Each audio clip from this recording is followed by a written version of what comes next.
আরে ঢাকা বিশ্ববিদ্যালয়ের মধ্যে ওইভাবে চোরকে হত্যা করার পর তাকে গ্রেফতার করার জন্য শিক্ষার্থীরা আন্দোলন করেছে।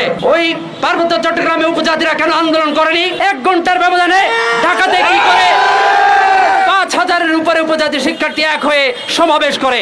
যদি একজন ব্যক্তির সাথে রাষ্ট্রের চুক্তি হয়, তাহলে এই রাষ্ট্রকে ওই পার্বত্য চট্টগ্রামকে তার ভূখণ্ড থেকে আলাদা মনে করে। শুধু ওই খাগড়াছড়িতে এই প্রথম হত্যাকাণ্ড নয়, এর আগে তারা পাকুয়াখালীতে দাওয়াত করে নিয়ে 38 জন কাঠুরিয়াকে হত্যা করেছে। আপনারা এই গল্প জানেন না। 5 তারিখে বাংলাদেশ স্বাধীন হওয়ার, নতুন করে স্বাধীন হওয়ার যে স্বাদ গ্রহণ করার জন্য মানুষ উদ্বেলিত হয়েছে, ঠিক তখনই আমরা যারা পার্বত্য চট্টগ্রামের মানুষ, সাধারণ জনগণ, তারা কিন্তু সেখানে নিরাপদে নাই। তারা পার্বত্য চট্টগ্রামে কিছু চিহ্নিত উপজাতি সন্ত্রাসী গোষ্ঠী আছে, তাদের অতিষ্ঠে পুরো পার্বত্য চট্টগ্রাম আজ অস্থিতিশীল অবস্থার মধ্যে পড়ে গিয়েছে। এই অস্থিতিশীল অবস্থা কেন আপনারা কি জানেন? এই অস্থিতিশীল অবস্থার কারণ হচ্ছে আজকেই ডয়েচে বেলে চাকমা রাজা, আমরা যাদেরকে চিফ সার্কেল বলি, উনি হচ্ছে একটা বক্তব্য দিয়েছেন, সেখানে 5টা দাবি তুলেছেন।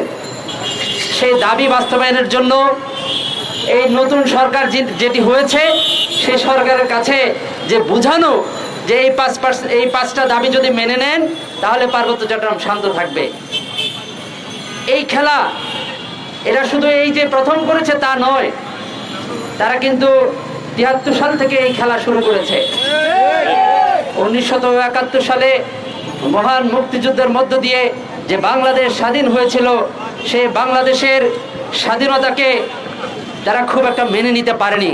সেই জন্য 73 সালে শান্তি বাহিনী, যেটা শান্তি কমিটির অস্ত্র, সেই সমস্ত অস্ত্রশস্ত্র নিয়ে তারা শান্তি বাহিনী গঠন করেছে পার্বত্য চট্টগ্রামকে আলাদা একটা রাষ্ট্র তৈরি করার জন্য, পাকিস্তানের মদতপুষ্ট কিংবা স্বতন্ত্র জুমল্যান্ড রাষ্ট্র। সেটারই রূপরেখা হচ্ছে 1977 সালে তারা কাপ্তাই লেকের মধ্যে একটা পুলিশের স্পিড বোর্ডের উপরে হামলা করে 6টি অস্ত্র নিয়ে যায়। এর আগে পার্বত্য চট্টগ্রামে সেনাবাহিনী ছিল না।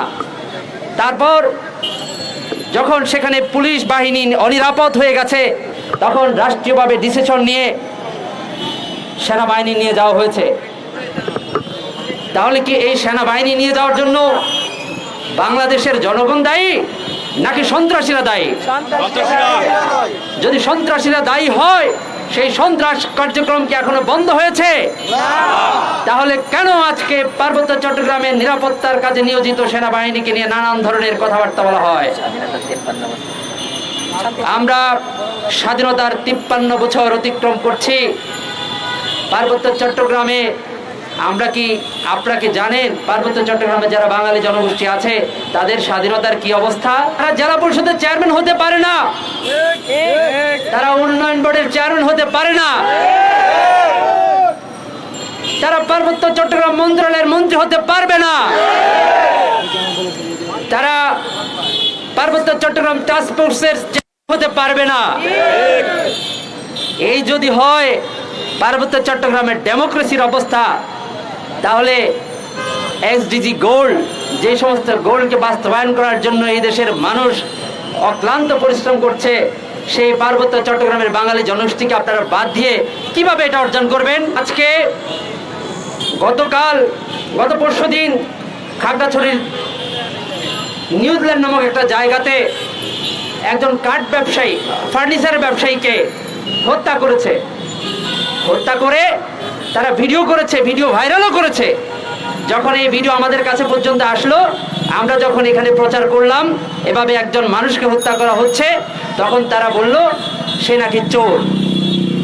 আরে ঢাকা বিশ্ববিদ্যালয়ের মধ্যে ওইভাবে চোরকে হত্যা করার পর তাকে গ্রেফতার করার জন্য শিক্ষার্থীরা আন্দোলন করেছে।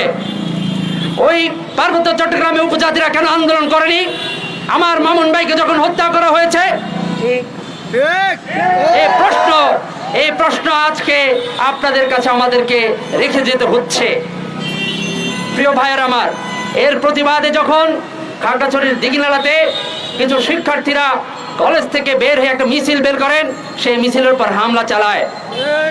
হামলা চালানোর পর তাদের মধ্যে ধাওয়া পাল্টা দেওয়া হয় এবং যে সমস্ত এলাকাতে উপজাতীয় বা ক্ষুদ্র নৃগোষ্ঠীরা থাকে সেই সমস্ত এলাকার মধ্যেই তারা তাদের ঘরের মধ্যে আগুন জ্বালিয়ে, কিছু দোকানের মধ্যে আগুন জ্বালিয়ে বাঙালিদেরকে দায় চাপানোর জন্য কিছু উপজাতি মেয়েদেরকে দিয়ে ব্লগিং করে সুরা পার্বত্য চট্টগ্রামকে অস্থিতিশীল করে তুলেছে। এটা কেন জানেন? শুধুমাত্র আজকে ডয়চে বেলকে ওই চাকমা সার্কেল দেবাশিস রায় যে বক্তব্য, যেই বিবৃতি স্টেটমেন্ট দিয়েছে সেই স্টেটমেন্ট বাস্তবায়ন করার জন্য আমরা তো সেটা বুঝতেছিলাম যে কি না কি আপনার হচ্ছে এর মধ্য দিয়ে ওরা আদায় করে নেয়, সেটা আমরা দেখি। আর আমাদের অপেক্ষা করতে হয়নি। গতকালকে আমরা এখানে দেখেছি ওরা 5,000-এর উপরে উপজাতি ছাত্ররা এখানে মিছিল করেছে। এটা যদি প্রি প্ল্যান না হয়, দিঘিনালাতে ঘটনা ঘটেছে 1 ঘন্টার ব্যবধানে, ঢাকাতে কি করে 5,000-এর উপরে উপজাতি শিক্ষার্থী এক হয়ে সমাবেশ করে, এবং এট দ্য সেম টাইম ওরা কিন্তু বান্দরবনেও করেছে, রাঙামাটিতে করেছে। এটা ছিল প্রি প্ল্যান। এটা আর বলে বোঝানোর কোনো অপেক্ষা নাই। আজকে এই সরকারকে আমরা স্পষ্ট করে বলে দিতে চাই, উপজাতিরা যে কার্ড নিয়ে এসেছে আপনাদের কাছে চুক্তি বাস্তবায়ন করার জন্য, সেই চুক্তি কিন্তু বাস্তবায়ন হতে দেওয়া হবে না, স্পষ্ট। কারণ সেই চুক্তিতে একজন ব্যক্তির সাথে একটা রাষ্ট্রের চুক্তি হতে পারে না। যদি একজন ব্যক্তির সাথে রাষ্ট্রের চুক্তি হয়, তাহলে এই রাষ্ট্রকে, ওই পার্বত্য চট্টগ্রামকে তার ভূখণ্ড থেকে আলাদা মনে করে। আজকের রাষ্ট্রের কাছে আমার সেই প্রশ্ন, পার্বত্য চট্টগ্রামের বাঙালি জনগোষ্ঠীরা সরকারকে ট্যাক্স দেয়, কিন্তু আমরা এর বিনিময়ে আমরা কি পাই? আমার ভাইকে হত্যা করা হয়। শুধু ওই খাগড়াছড়িতে প্রথম হত্যাকাণ্ড নয়, এর আগে তারা পাকুয়াখালীতে দাওয়াত করে নিয়ে 38 জন কাঠুরিয়াকে হত্যা করেছে। আপনারা এই গল্প জানেন না। এরপর লংগুদুতে উপজেলা চেয়ারম্যানকে হত্যা করা হয়েছে প্রকাশ্য দিগবালকের মধ্যে। এরপর লোগাঙে বাঙালি জনগোষ্ঠীকে হত্যা করা হয়েছে। এরপর বাগাইছড়িতে হত্যা করা হয়েছে, নানিয়ারচরে হত্যা করা হয়েছে, বিলাইছড়িতে হত্যা করা হয়েছে, খাগড়াছড়ির মানিকছড়িতে হত্যা করা হয়েছে, ভূষণছড়িতে হত্যা করা হয়েছে। প্রিয় উপস্থিতি, এভাবে পার্বত্য চট্টগ্রামে অসংখ্য অগণিত, কথায় আছে প্রায় 30,000 মতো বাঙালি জনগোষ্ঠীকে হত্যা করেছে। এরা শুধু বাঙালি জনগোষ্ঠী নয়, ওরা মুসলিমও। আজকে যারা মুসলিম রাজনীতি করেন, মুসলমানদের অস্তিত্ব নিয়ে ওই আফগানিস্তান, ফিলিস্তিন, কাশ্মীর নিয়ে কান্নাকাটি করেন, তারা কি পার্বত্য চট্টগ্রামের মুসলমানদেরকে মুসলমান মনে করেন না?